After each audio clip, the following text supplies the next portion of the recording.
اعوذ باللہ السمیع العلیم من الشیطان الرجیم من حمزه ونفخه ونفثه بسم اللہ الرحمن الرحیم قل یا ایہا الکافرون۔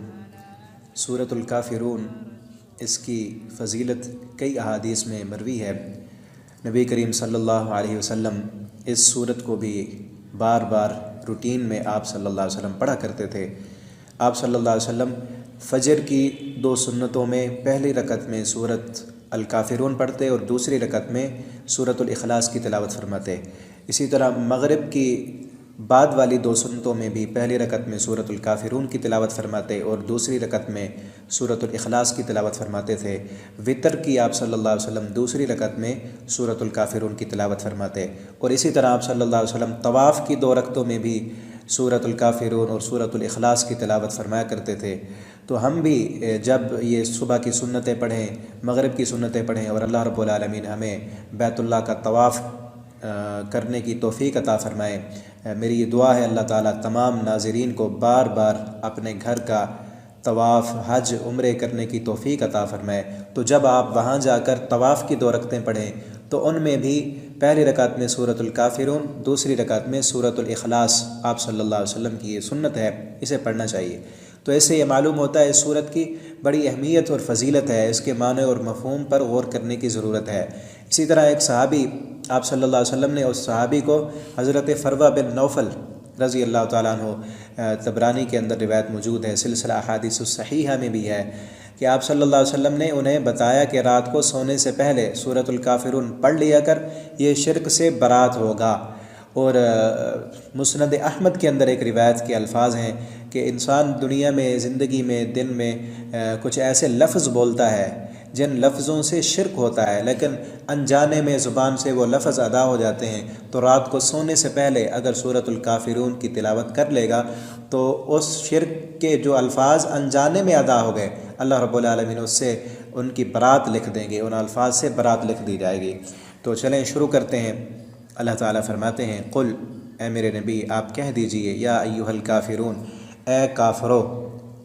تم سن لو، لا اعبد، نہیں میں عبادت کرتا، ما تعبدون، جس کی تم عبادت کرتے ہو۔ اس کے شان نزول پر یہ بیان کیا جاتا ہے، مفسرین نے لکھا ہے کہ کافر آئے تھے، وہ جب کئی دفعہ آپ صلی اللہ علیہ وسلم کے پاس آئے، آپ کو پیشکش کی کہ آپ جو ہے نا دنیا کا مال و متاع چاہتے ہیں تو آپ کے قدموں میں ہم ڈھیر لگا کر رکھ دیں گے، عورتیں چاہتے ہیں تو جو مرضی لے لیں،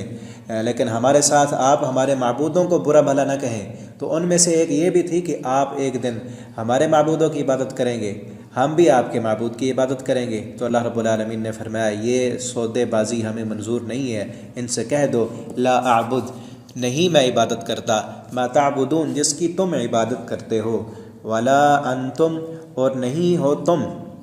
عابدون، عبادت کرنے والے، ما اعبد، جس کی میں عبادت کرتا ہوں، جس رب کی میں عبادت کرتا ہوں تم اس کی عبادت نہیں کرتے، اور جس کی تم عبادت کرتے ہو اس کی میں کبھی عبادت نہیں کروں گا، ولا انا، اور نہیں ہوں میں، عابد، عبادت کرنے والا، ما عبدتم، جن معبودوں کی تم عبادت کرتے ہو میں کبھی ان کو اپنا معبود نہیں سمجھ سکتا، نہیں مان سکتا، نہیں ان کی کبھی عبادت کر سکتا،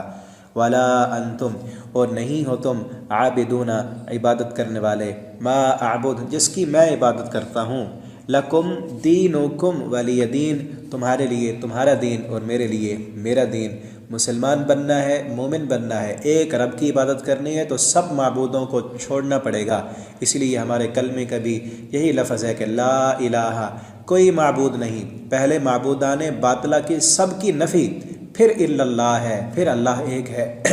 جو انسان دوسرے معبودوں کو بھی راضی رکھے، یہ شیوا بنا لے کہ راضی رہے رحمان بھی اور ناراض نہ ہو شیطان بھی، تو یہ بات منظور نہیں ہے۔ اللہ کو راضی کرنا ہے تو شیطان سے برات اختیار کرنی ہوگی، اور شیطان کے بنائے ہوئے یہ معبود، یہ بت، یہ مورتیاں،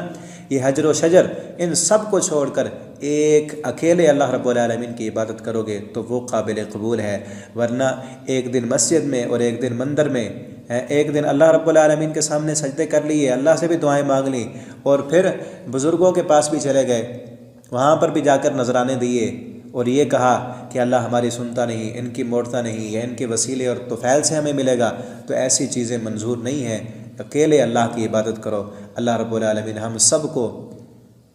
ایک اپنے در کا منگتا بنا دے، اور اللہ رب العالمین ہمیں شرک سے محفوظ فرمائے، مخفی شرک سے ہماری زبانوں سے کہ ایسی باتیں نہ نکلیں جس سے شرک ہو، اور اللہ رب العالمین اس صورت کو ہمیں ان سنتوں میں جو آپ صلی اللہ علیہ وسلم پڑھتے تھے، طواف کی 2 رکعتوں میں، فجر کی سنتوں میں، مغرب کی سنتوں میں، اللہ رب العالمین ہمیں پڑھنے کی توفیق دے، اور ہم اس کو رات کو سونے سے پہلے بھی روز پڑھ کر سوئیں۔ اللہ رب العالمین ہم سب کا حامی و ناصر ہو۔